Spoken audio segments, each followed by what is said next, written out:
always making these double circles. And I was wondering about that.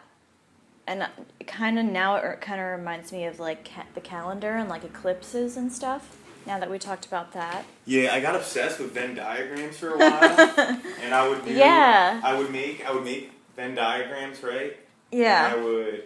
And I would like have the two different objects. Mm-hmm.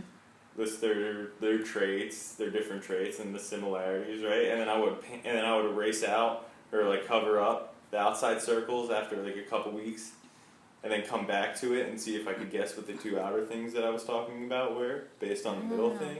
Mm-hmm. And I just got obsessed with Venn diagrams, and I think that they're just an evocative thing. So, so they show up a lot.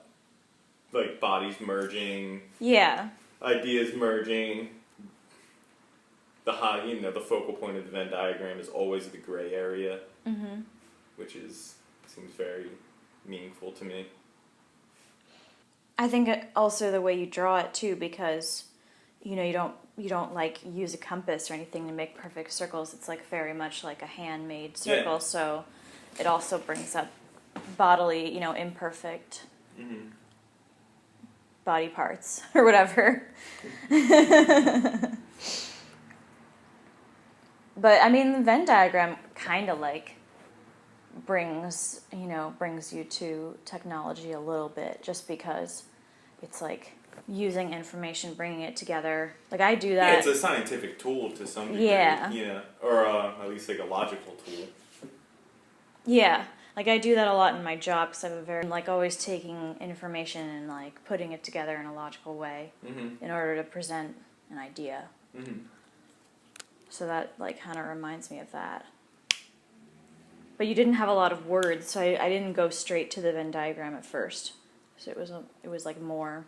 Yeah. Well. Or more ideas maybe. Again, I think like the content's important, and I like titles. I like poetic titles. Mm-hmm. But I don't. But paintings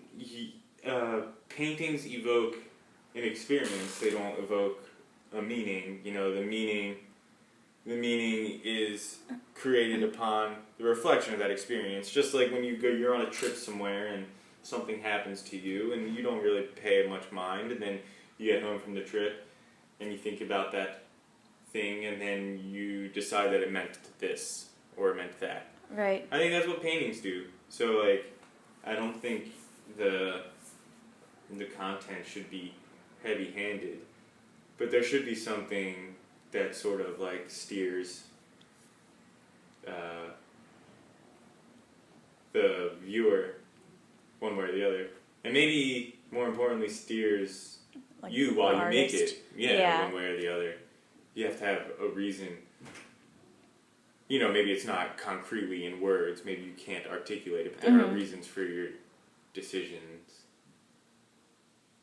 I like too when things are like seem